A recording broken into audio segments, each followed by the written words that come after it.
దస్తావేజులు కానివ్వండి ఏమన్నాయో అవన్నీ తీసుకుని వస్తే ఒకరోజు రెవెన్యూ అధికారులు పెట్టి అక్కడికక్కడే సమస్య పరిష్కరిస్తానికి ప్రయత్నం చేస్తాను.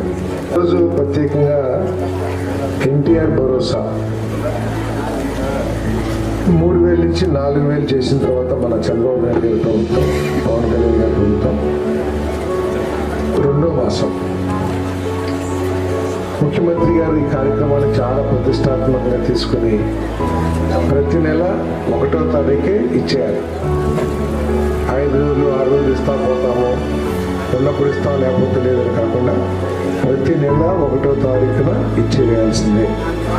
ఎవరైనా 2-3 ఇంట్లో లేకపోతే వేరే ఊర్లో వెళ్తే 2వ తారీఖు ఇది క్లోజ్ చేయాలని చెప్పేసి చాలా స్పష్టమైన అధికారులు ఇచ్చారు, ఆదేశాలు ఇచ్చారు. 2,000 అనుకుంటాం, 65 లక్షల దాకా సుమారు ఈ పెన్షన్లు ఇవ్వబడతా ఉన్నాయి రాష్ట్రంలో. ఏదైతే ఎన్నికల్లో చెప్పామో మా ప్రభుత్వం రాగానే 4,000 రూపాయలు చేస్తాం పెన్షన్. గత 3 నెలలకు సంబంధించిన బకాయిలు కూడా 3,000 కలిపి 7,000 ఇస్తామని ఏదైతే చెప్పామో ఆ 7,000 ఇచ్చేసాం. మళ్ళీ ఈ నెల 4,000 రూపాయలు కూడా 1వ తారీఖున ఇచ్చేసాం. ఈ కార్యక్రమం రాష్ట్ర వ్యాప్తంగా కూడా ఒక పండుగ వాతావరణంలో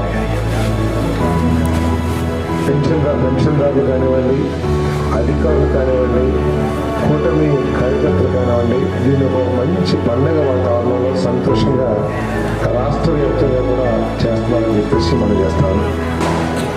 మల్లవెల్లిలో ఏదైతే ఫ్యాక్టరీస్ ఉన్నాయో కేవలం ప్రభుత్వ నిర్లక్ష్యం, బాధ్యతారాహిత్యం మూలంగా అక్కడున్న పెద్ద పెద్ద ఫ్యాక్టరీలు, అశోక్ లేలాండ్ కానివ్వండి, లేకపోతే చాక్లెట్ కంపెనీ ఒకటి ఉంది, ఇవన్నీ కూడా మూతపడిపోయినాయి.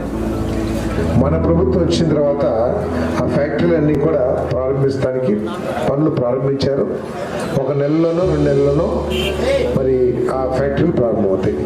తద్వారా ఏమవుతుంది, మన పిల్లలు చదువుకున్న వాళ్ళకి ఉద్యోగ అవకాశాలు లభిస్తాయి. 15వ తారీఖు నుంచి, ఆగస్టు 15వ తారీఖు నుంచి పేదవాళ్ళు ఎవరైనా సరే రోజు వీడియో ఎక్కడికి వెళ్ళారనుకోండి, ఆ హోటల్కి వెళ్తే కనీసం 100 రూపాయలు లేకుండా మనకి టిఫిన్ కూడా రాదు. కానీ కేవలం 5 రూపాయలకే మరి భోజనం అందించాలి పేదవారికి అని చెప్పేసి అన్న క్యాంటీన్లో ప్రారంభిస్తూ ఉన్నాం. వీటన్నిటికీ మించి గత 5 సంవత్సరాల్లో ప్రభుత్వ పరంగా ఏదో మన వాలంటీర్ ఉద్యోగాలు లేకపోతే సచివాలయ ఉద్యోగాలు ఇచ్చారేమో, కానీ ఉపాధ్యాయులు ఉద్యోగాలు కానివ్వండి, పర్మనెంట్ ఉద్యోగాలు అయితే ఉన్నాయో అవి ఎక్కడ కూడా డిఎస్సి ఎక్కడ కూడా చేయాలి. కానీ 16,700 మందికి ఉద్యోగాలు నోటిఫికేషన్ ఇచ్చాం. డిసెంబర్లో పరీక్షలు పెట్టబోతా ఉన్నాం. మళ్ళీ మే కల్లా ఉద్యోగాల్లో కూడా కొలువు తీరుస్తామని చెప్పేసి మనం చేస్తాం.